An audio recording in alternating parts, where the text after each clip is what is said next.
क्या हुई? दोस्तों मुझे एक बात समझ में नहीं आती कि आखिरकार भगवान ने मुझे धरती पे भेजा किस लिए है।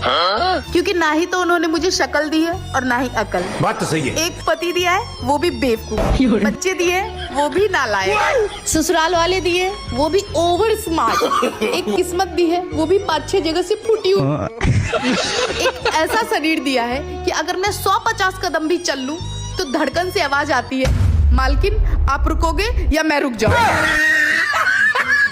मैं पर रू भाई।